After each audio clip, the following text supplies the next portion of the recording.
Yeah, I was really happy for you guys when you guys lost to Sada Cruzeiro Mhm. 1 year, and then came back and beat them, and then just had a huge run in the club championships. I think Yeah, it clicked super well. It was just like a multi-year run, yeah. and it's just really fun to watch. Not gonna lie, I was trying to figure out where you're going with that when you said you were super happy that we lost. I was like, gosh, man. Um, no, yeah, it took us 4 years to win that, which is kind of a bummer, but I think it took us 4 years, yeah. And we were so close, man. Shoot, Yeah, that first year in Brazil, that was tough. that was so tough. I mean, every year in Brazil that we played down there was tough because you're playing 4 or 5 days in a row, and us, the big Russians, and myself included, were not used to playing in that heat, that humidity.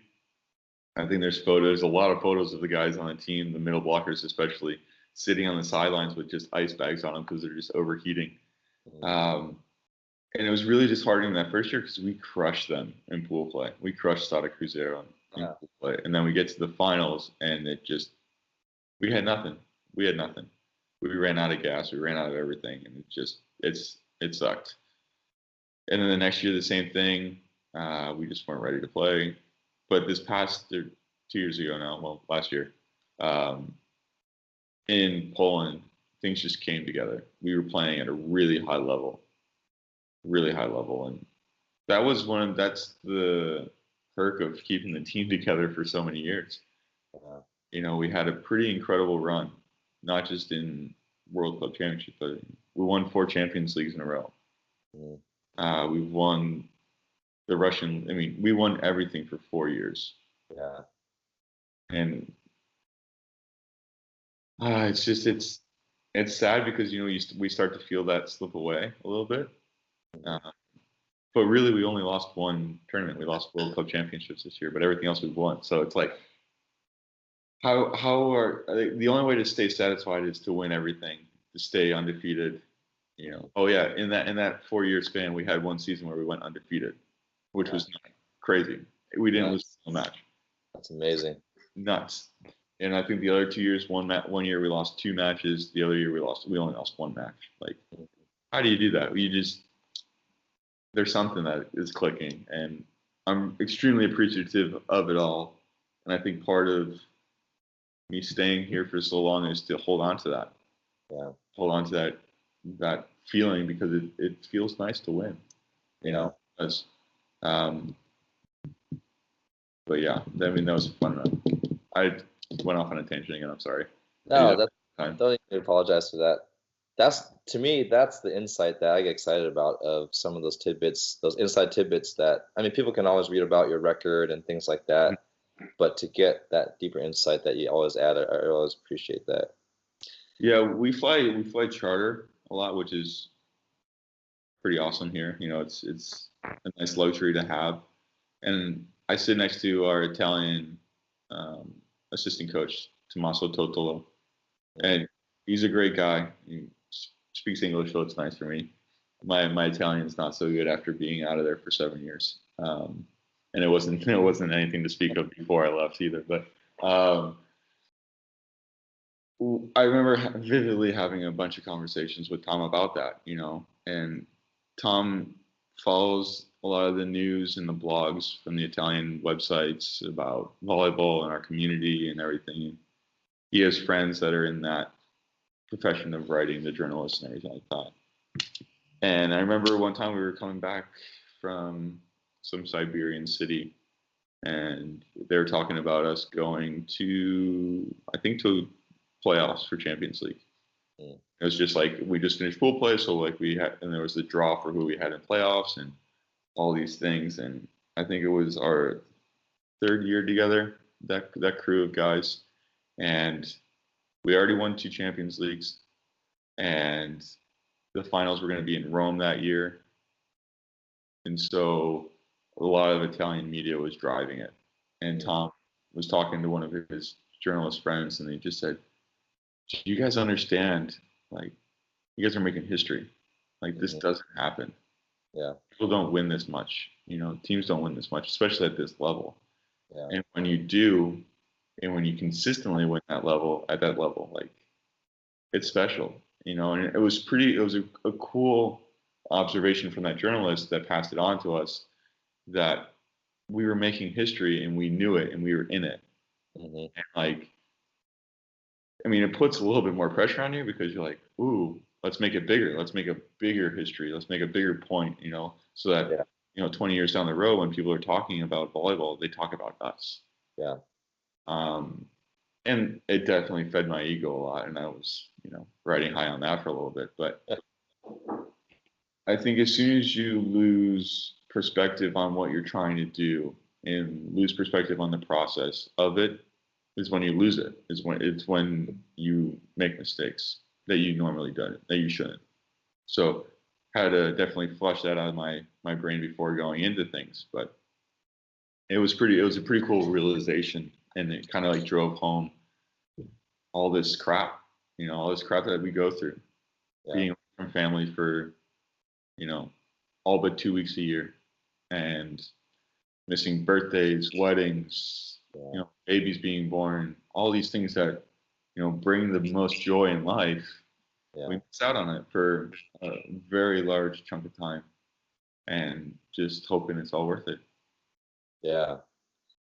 Yeah. And I, as a fan, and I'm sure so many other fans, I think it's not just an inspiring event, but I think to see the way that you guys went about it. One thing that I always like about Coach K, that says from Duke, he Mm-hmm. always says, he's like, we try to win, but we always try to win the right way. And it can sound very generic, but in a game with NCAA basketball where the stakes were so high, temptations to just tweak things a little bit, lose a little character, get a extra elbow here, things like that. I always respected of why he says that, and I think that definitely applies to your team, where it looks like you guys really do play for each other, play for the coaches, play for the organization. There's just a deeper motivation beyond just like, I just need to win this one game or this next competition. Because most other pro teams that I follow, it's always about who we're going to hire next, who we're going to trade for next, right? And how much can we get to buy this player out to trade for this one, just for even like for 3 months, right? Those type of contracts. And it's like watching. I don't know if you keep up with the NBA. Do you watch the NBA much? Short answer, no. Okay. Well, like the Texas teams with Spurs. I don't know if you know Popovich, the coach, right? Respect that man so much. Yeah. So just the whole thing of, are we trying to build a longevity of success, or are we trying to be like the Knicks and Lakers, where we just want to win now, showtime, things like that, get the guns now, it doesn't matter how, just get it done. So for you guys to make history, to have a run, but also to do it in the right way, that I think a lot of teams should be modeling themselves after, in terms of how you conduct yourselves, how you approach the game, those interactions, to me was an even bigger victory too for volleyball world and sports, sports as a whole. Yeah, when I signed the contract here, I equated it to getting called up to the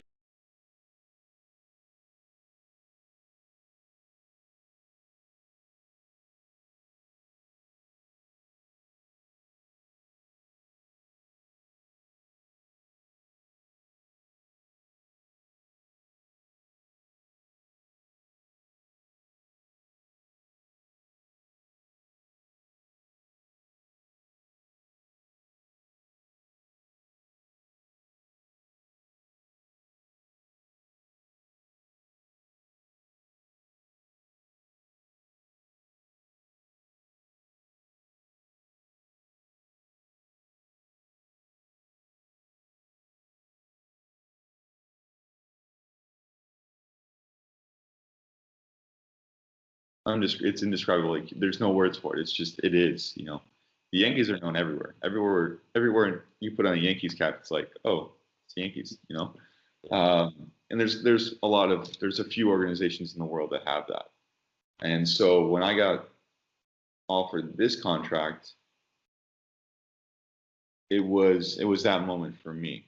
And so that's also, you touched on it about like how teams are always trying to buy that next player to do it. But that's the perk of being on this team is we're at that level. We're the team that people have to dethrone. You know, people have to beat the Yankees, you know, even if they're having an off year, which, you know, they've had a few, but when they're on, it's so hard to beat them. And it's hard to beat us, you know, even in last year's Champions League final, you know, we did everything to lose that match. But, and I'm going to sound like a jerk. I'm not trying to take away from Civitanova and the way that those guys played that match, but they lost that match, you know. So, and that just has its like overall aura of this team. It's really hard to beat us. And even when we're not doing what we do the best, somebody's going to step up. Yeah. You know, you can stop 5 of us, but there's 6 of us. Yeah. You know, and it's a different level. It's a different mindset that you only enter when you get it, when you're there. And I think I carry that over to Team USA, and I think we as a unit, Team USA, have that in a way. You know, we always talk about we're Team USA, we have a bullseye on our back. Mm-hmm. And I don't always think that's true, but it's the way we carry ourselves that makes it true. Mm-hmm. So I think there's a lot of teams out there in the world that just want to say they beat Team USA. Just international politics, if you wish, or last time when we beat them, it doesn't matter to me, you know. But if we walk into a gym every time with that mindset that they're trying to beat us because of who we are, we're already on edge. We're already on our toes. We're already ready to prevent you from doing that. Yeah. We're already, you know, we're cocked, ready to loaded. Like we're here training for an hour and a half before the match to get better so that you can't beat us. Mm-hmm. And it's just the way you carry yourself. I mean, I think we joke about, we walk into some gyms and we know we're going to win. We already know. It's not even, we don't have to play the game, basically. We just know we're going to win because of who we are, because of who they are. We just know mentally we're tougher than them. So even if they have a chance, they're not gonna seize the moment. Yeah. You know, our last match in Champions League against a Polish team, Gdansk, great team, and they played out of their mind. They had, I think, 3 or 4 match points to win 3-0 here to take us out of Champions League and move on to the next level or next round. But we were just calm. We've been in that moment so many times, and it's like it's like hour 4 or 5 of a road trip, you know, and you finally hit the long freeway and you can put it in cruise control. You just sit back, you settle, and that pressure crumbles a lot of people, a lot of athletes. But for us, it's settling because we're used to playing with that weight. We're more ourselves with that pressure, with that weight, than we are without it. Yeah. Without it, we kind of get a little swirly and we get lost. But when weight is applied to us, things slow down for us. Mm-hmm. We see it better. We see it more clearly. We know what we have to do. And not to say we don't lose and we don't always seize that moment as well, but more times than not, I like our chances in those moments. Yeah. Yeah. Yeah, and you guys have kept such a strong core, especially with Verbov. He's been with you guys for a while now. I think before you guys had the Bulgarian, bit right, and then having Verbov there, and he just seems to get better with age. I feel like most people usually have the reverse. I mean, he's not that much older than me. I think he's only a few years older than me, but he has the luxury of that experience. Yeah. I mean, he's not jumping, so his body can play for a long time. But he's done after this year. He's retiring. He's going to be the coach here next year, I think. Oh man. That's what everyone's been saying. So he's just, yeah. I mean, there's a few matches that I think that speaks about the libero thing that I was talking about, where when a libero is bad or playing bad, I shouldn't say a bad libero, but when they're playing bad, it's really evident. It's easy to see. They're shanking balls, they're not digging, blah blah blah. But when somebody who's so, and I say this in stature, I don't mean it to be me, but when somebody's so small in a land of giants out there and just commands respect and calmness, it's pretty powerful. And I think there's been a few matches where he's done that for us, where he hasn't started, we're giving the other libero a chance and he's taking some rest, some well-deserved rest. But we need to win that match and things aren't going well. And it doesn't even necessarily have to be our second libero's fault, per se, but me or Irvin or other players, just we don't have that sense of calm on the court and control. And as soon as he enters, it's like it's night and day. It's there. Yeah. And so he's a great player. Yeah. It's really fun to play with him. All right. Well, a couple more questions. Yeah, go for it. I got nothing to do, by the way. My day's off, so this is like pretty cool. Okay. Just making time pass. Okay. Cool. I know it's late for you if you need to go to bed though. Sorry to your wife. No. She's loving this because you in the room still? She's been like sneaking in and out, doing some Instagram stories. Coach Donnie is still talking to his special guest, and I think he may have found a new BFF. Let's go spy on them. So being very present in the moment and not avoiding the emotion. And I'm trying to act like I don't notice, but you're not sleeping yet? She's supposed to be sleeping right now, but she says she's too excited for me. Okay. But I've got the okay from her, so okay. We're all right. What? I already asked him about that. She's like, did you ask him about the tattoos? I'm like, yeah, I already asked him about that. Yeah. Who are some of your role models? For sport or life? What do you? Let's do both. Both. Yeah. For sport, for volleyball, Reed Pretty. Man. Talk about a competitor and a great person, someone who takes meaning out of everything he does and puts even more into it. I was there when he tore his knee up in Bulgaria, and then 2 years later, he makes his fourth Olympic Games. Like, whoa, that's pretty impressive, and especially that late in your career. He's a good person to talk to about many things, many things. He's been through a lot.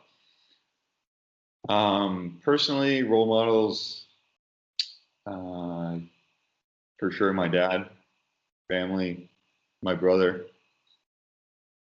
Just people I think that love very well and do a great job at it. Yeah, that makes sense. And Reed, I was super excited when John Sproul got the head coach position because I know there were some challenges with like Irvine, UCLA, USA Ball, just that whole thing to navigate and how that was going to work out, if it was going to work out. And then of course the first 2 years he takes over, you guys win World League and do it in just almost expected fashion. It's like, okay, you got all the pieces, you got all the positions, you got the coach now.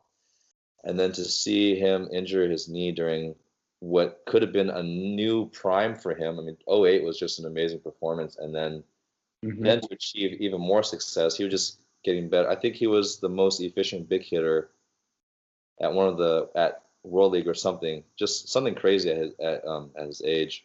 He always has a broader perspective on things. He's an amazing guy.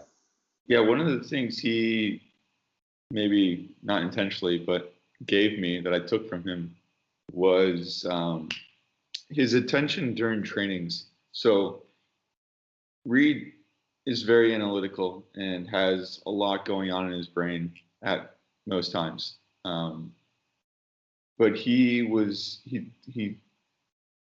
a few years ago, he reached out to me and a couple of the other players, and we would go to breakfast together before trainings and just talk about stuff.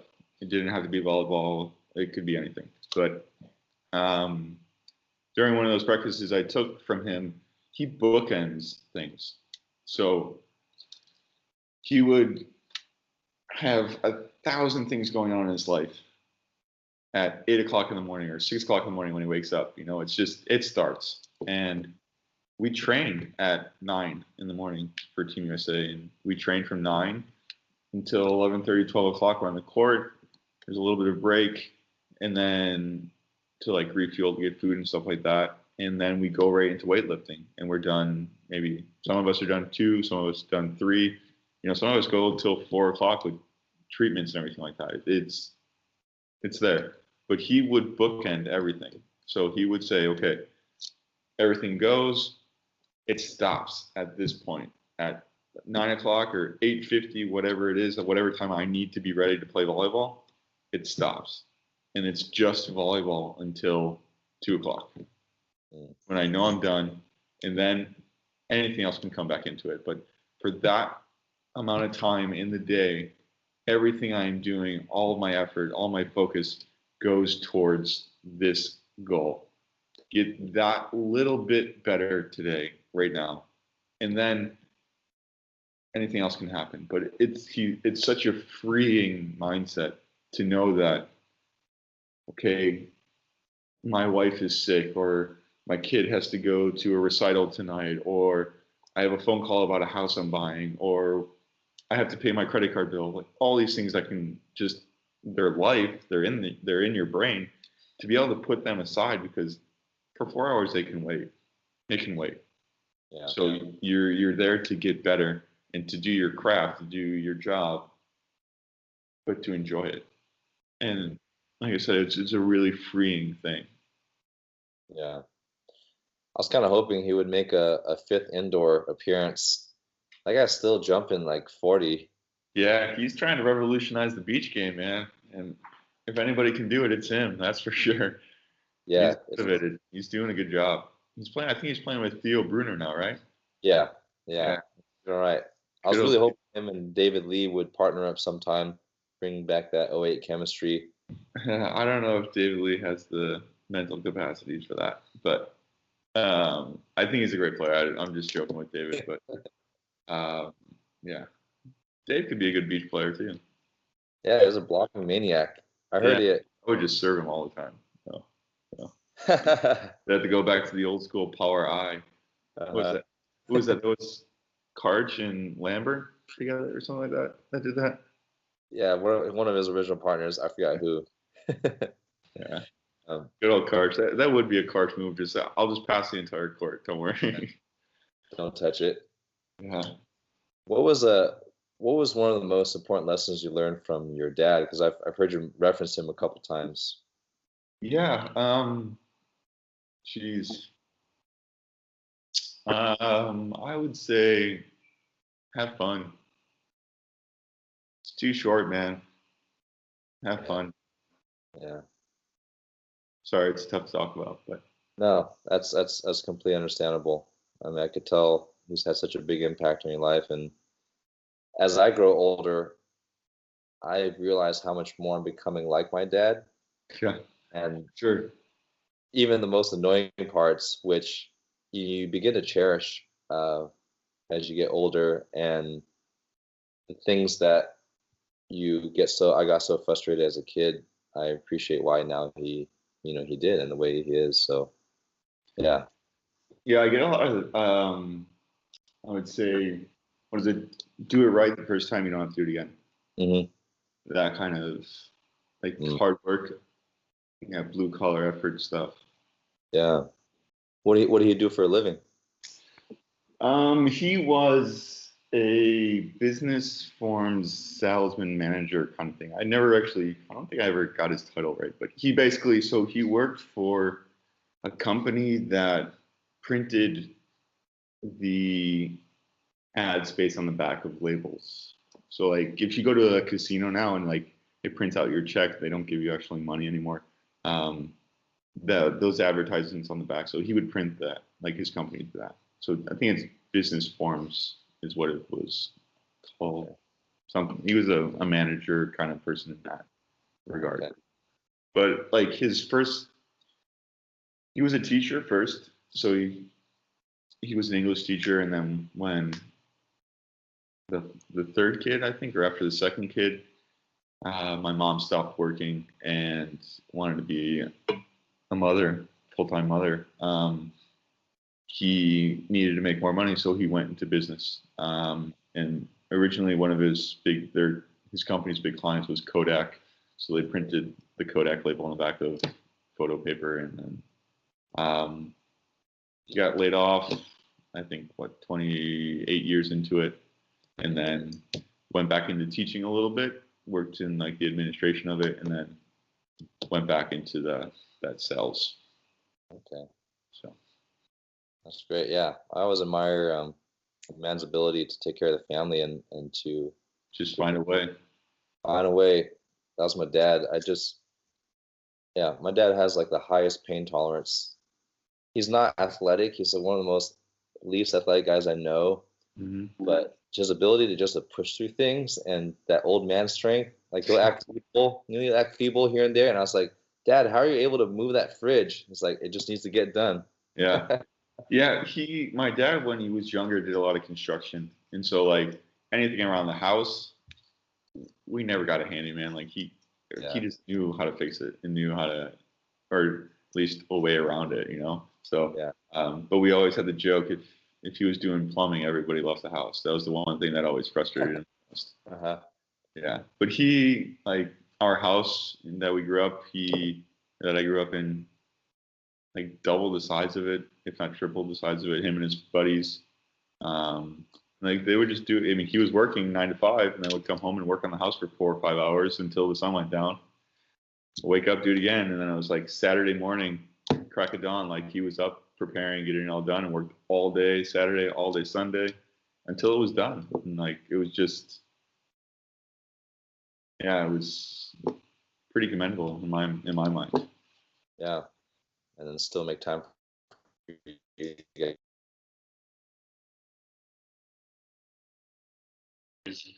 From the final of Champions League, which is such a big thing, to the start of the big money tournament for our summer. And the Olympic qualification is 3 weeks after that. So like teams can't sit guys for 8 weeks and then expect them to be at the top of their game for qualifying for the Olympic Games.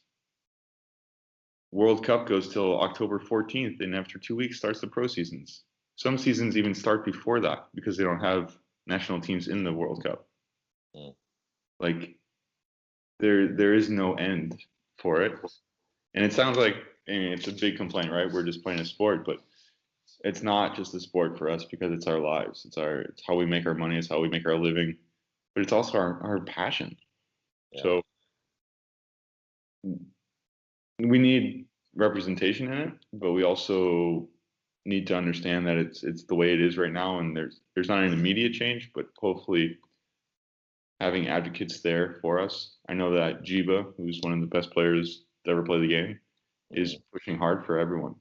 He's in a good position where he's there and he's active in it. So he's doing great for us.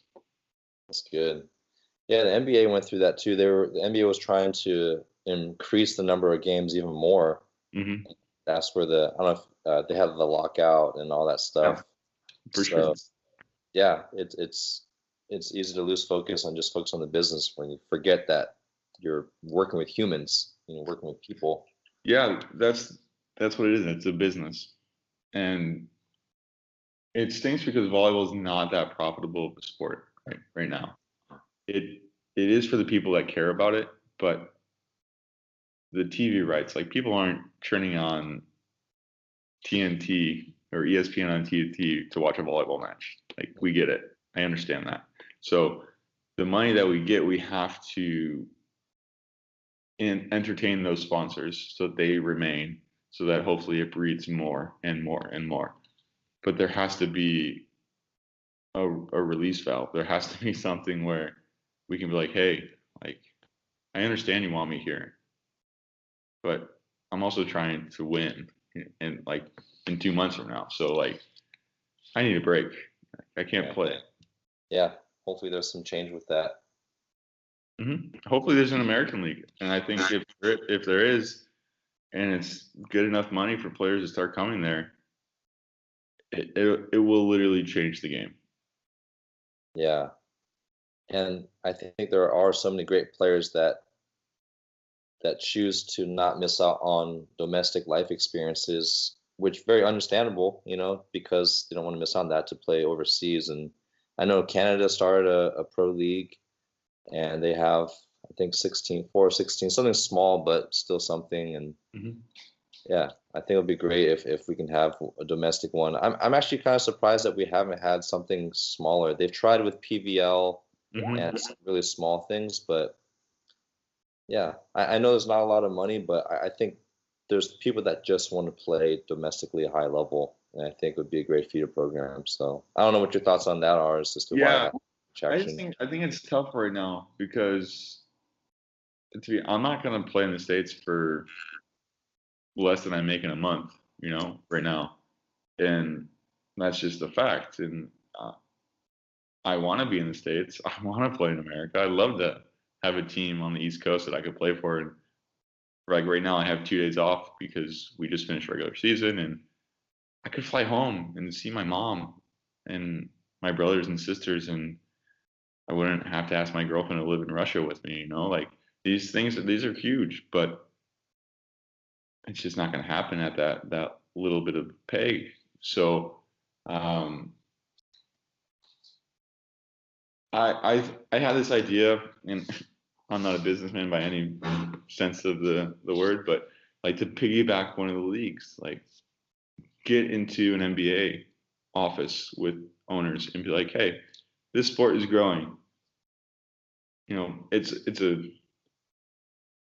It's something to get into the office and talk to them, but then to even convince them to give money.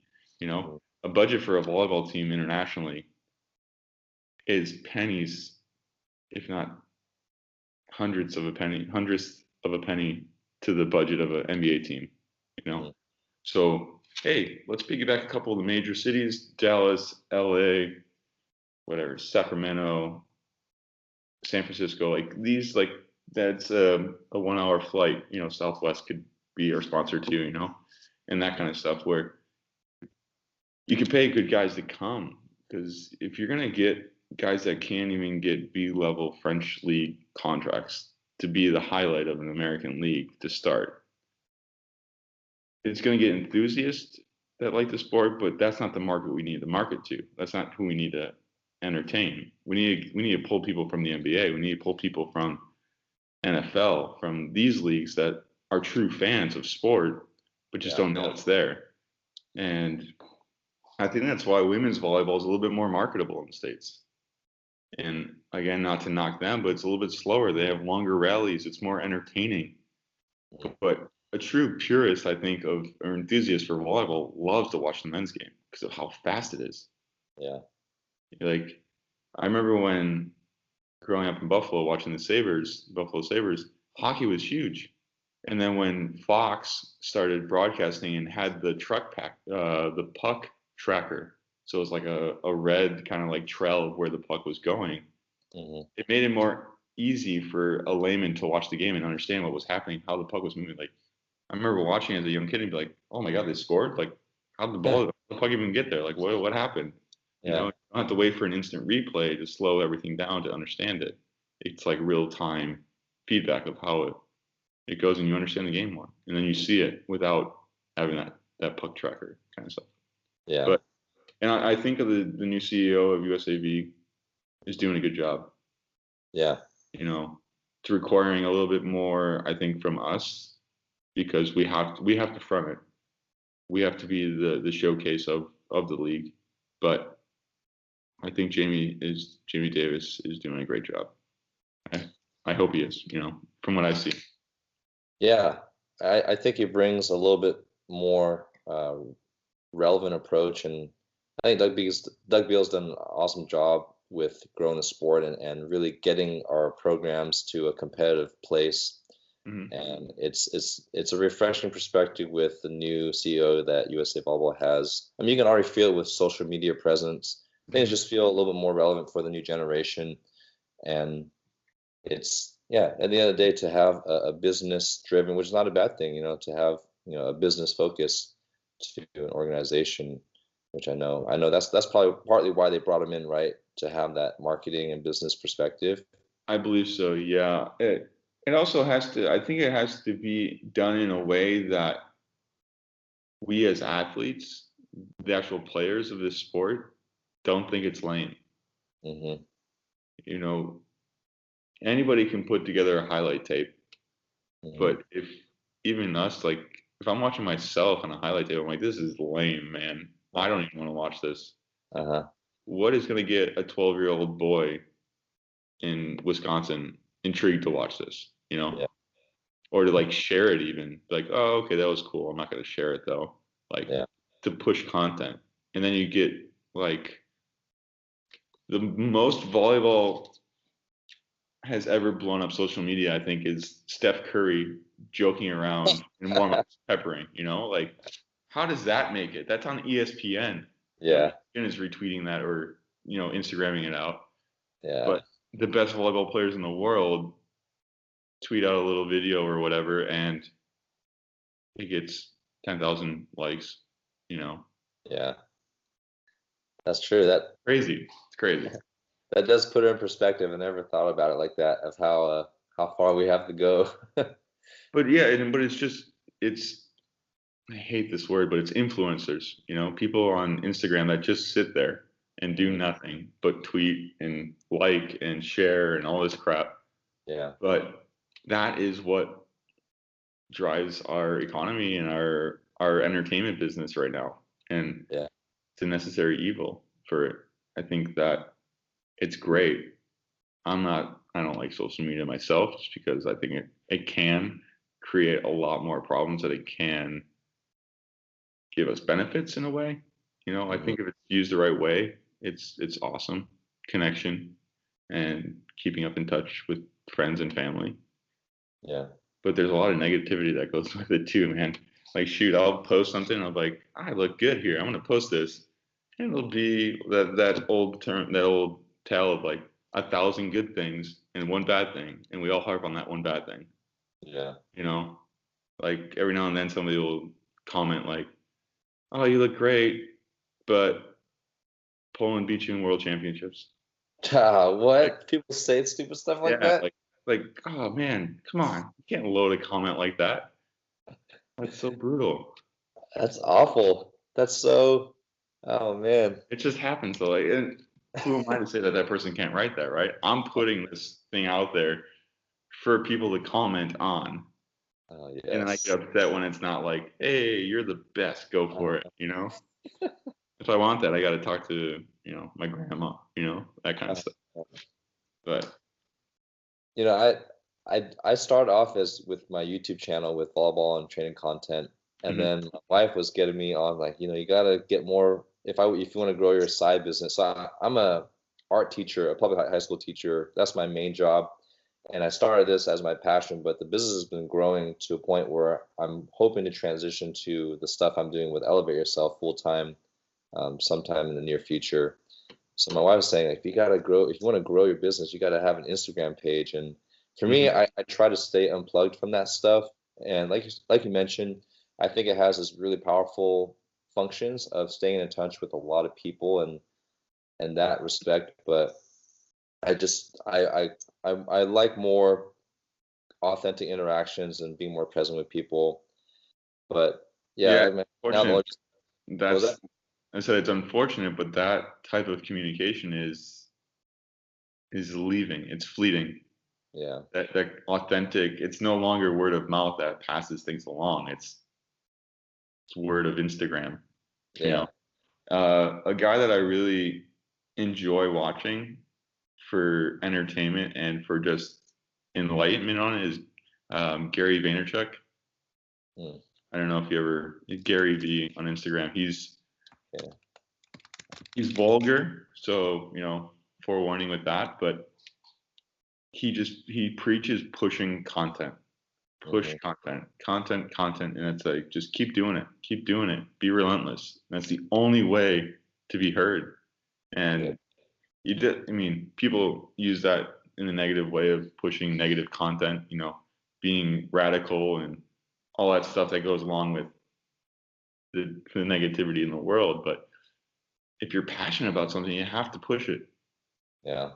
You have to be heard. You have to find a way.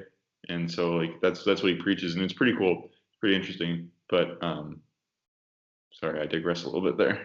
Yeah, that's all right. I'll check him out. That's always good to go. Yeah, my wife convinced me to start Instagram just to have more of a hand into the newer generation, and just another access point for me to interact with fans and stuff and to grow. That's how we interacted first. So what was that? That's how we interacted first too. So yeah, that's right. Yeah. Yeah. So I'm very grateful for that, and but it is honestly, it is a chore, and sorry to all my Instagram fans that like the stuff I put. I mean, I do find enjoyment because I put some really dumb stuff out there of me getting blocked and stuff and make a fool of myself. But I do have it's a schedule. Every morning I know I got to push something because that's the only way I can grow it. And if I want to spread the message that I want to a broader audience, I have to do this. And it's But yeah, it's Instagram is that's a new thing now, and yeah, it's funny that you say you don't like influencers because my wife uses that word too. I was like, I don't want to don't call me a social influencer. That's just such a I just think it has it. When I say that word, I don't mean that like in a bad way. I don't mean authentic, true business influencers are awesome, and that's what I think these platforms are made for. What I mean is the person that's super famous for doing nothing. For growing up wealthy, buying nice shoes, buying nice houses, cars, and being like, hey, 15-year-old girl in Nebraska should buy this $500 face cream because you'll look like me. Like, come on, let's be honest. But that's business these days, and that's life. And who am I to say it's not right? Who am I to say that it's not? Just because I personally don't like it, But I also have an Instagram page, and I try to get sponsors. And I understand that to do that, I have to post, and I have to tag all these things. And in a way, I'm an influencer. And I know that the little bit of celebrityness that I have influences people just naturally. It influences little kids. People write me all the time, what shoes are you wearing? I'm not sponsored by anyone. I don't have to tell them, but I mean, why wouldn't I? I remember being 13 and wanting to have the best shoes or the shoes that my favorite athletes wore. And like when I played football for 2 weeks, the only thing I cared about was getting a pair of Nike Spikes because that's what all the professionals wore, or that's what I thought. So I get that, and I'm sympathetic for it. But I also don't like it. I don't like having to put myself out there. I like to be a little bit more of a private person. But I'll have a conversation like this about anything. Yeah. All right. So for real, we are down to some of our last questions. Okay. And you can interpret this and interpret the question how you want. Big part of the theme that we have on Elevate Yourself is having that underdog mentality and fighting through. And I think USA, like that's like the prime example of the Team USA in terms of how they approach the game of volleyball. Like, what's been your personal underdog story? And I know you've touched upon that with some of the challenges that you've experienced, but like for you, what that story is, and also what does it mean to you to have an underdog mentality? Okay, yeah. I think I've been very fortunate for the people that have influenced my career. I've been really passionate about it, and saw something in me that I didn't when I started playing. Something that jumps out in my mind about it, and I mean no disrespect to the people that came before me, but would be to come from where I came from, Western New York, and arrive to where I am. Mhm. I think volleyball has grown immensely in that area and has kind of been a hotbed on and off for good players. But I don't know too many that went to the Olympics, went to multiple Olympics, are continuing to play professionally. And so, like, my family was incredibly supportive through all of it. I don't do what I do now without their support. If I was here by myself, mentally, it would crush me, for sure. It would crush me, and I wouldn't be able to be as happy or as like, successful as I am without them. Mhm. And family for me is not just my blood; it's my coaches, it's friends, it's people that when I'm having a really crappy day, I can reach out and talk to them, and it's like, hey, just know you're lucky, but it's that feeling that I know I can stop tomorrow and go home and nothing changed. They Mhm. don't think I'm a failure. They don't think I threw away something that was a gift. They're happy for me if I'm happy. And so I think the underdog story that we have as Team USA, or that chip on the shoulder, is something that we fabricate to make us better, Mhm. to give us an edge. So whether or not it's actually there and tangible and something that you can explain, um, we just know that it's there, and we're using it as a tool in our arsenal to be better. Yeah, and I think your spin on the underdog story, that one came from a place where not many great volleyball players came from, and then you to rise out of that. Mm-hmm. And most people think in Southern, California, SoCal, all Mm-hmm. that stuff. But then also that underdogs still need help. That is, as much as underdogs want to think it's all me against the world, you can't do it without a little bit of luck and a lot of support from somebody. Yeah, and in some cases it's a lot of both. It's a lot of luck, and it's a lot of support and love and pushing. Yeah, Sometimes you just need to be convinced to do it. yeah, Like, I know when my dad passed away, I didn't want to go back to Korea. I didn't want to go back and finish. And my mom pushed me. hmm, She was like, because she knew if I didn't go back, there was a good chance I would never go back. hmm, And I needed to do it. It's that rip the Band-Aid off. yeah, What else slowly, it's going to hurt regardless. Rip it off, get it done, go, yeah, move. And maybe it's insensitive at times, but ultimately things always wash out at the end. You always gain a perspective at the end. hmm, And you gain the perspective that, hey, it was right or it was wrong, but you did it and you move on, and you hope that you learn from it and you may become better because of it. yeah, for sure. All right, last question. What would you say to your 18-year-old self? It's worth it. At this point in time, it's worth it. Um, yeah, basically what I just said, rip the Band-Aid off, do it, jump in. Hmm. Cliche stuff is classic and maybe selling out in a little bit of a way of an answer, but it also is there for a reason. Hmm. So live it, laugh, love it, go for it. Hmm. That's good advice, especially for all you 18-year-olds out there that are at a crossroads. Yeah, just do it and go for it. Yeah, you can always go back home. That is a nice feeling. For All right, sure. well, thanks again for your time, Matt. And this is really, it's for me following you for so long and being a volleyball fan. This has been such a big pleasure for me to not every day I get to interact with an Olympian, but also to have somebody so accessible and so down to earth that we can have just normal conversations about random things and but still talk about life and volleyball. So I really appreciate you. Yeah, just being here and being on the show, and I think the fans are really going to be inspired for all those little bit life lessons that you kind of talked about in this. So I really appreciate it. Yeah, well, thank you so much for your time, and thanks for entertaining my tangents and all that good stuff. Yeah. So if you guys want to follow Matt on Instagram, I know we ragged on social media a little bit today. Follow me, please.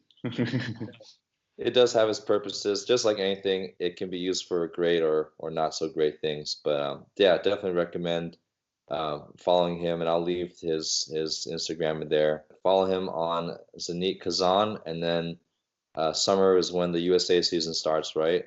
Yeah. Yeah. So we'll get to see him play a lot coming forward, and I think the volleyball league final, VNL is going to be in Chicago. Yep. July 10th through the 14th. Awesome. Yeah. So it was our chance to see some amazing international volleyball on home turf. All right. Thanks again. Hopefully this won't be the only time that we'll meet up and talk, but it was really good talking with you. I really appreciate it. Yeah, my pleasure. My pleasure. All right. We'll see Take you. care.